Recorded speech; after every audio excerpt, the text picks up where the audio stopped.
It's called meta tags are important in SEO. That's right. There's some meta tags that have to do with identifying your content. It's basically what you got and what's hot.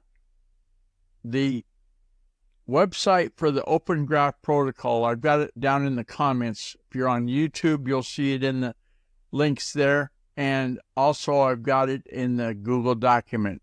Let's scroll down and you'll see it. But there's like the meta title tag, the meta description tag.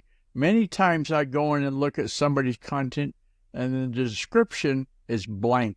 There's nothing there.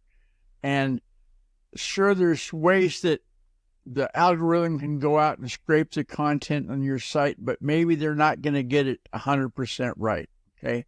So you might want to have an SEO specialist or someone that does your HTML take a look at that and make sure that the title and the description and the keywords, etc., they're doing it correctly, okay?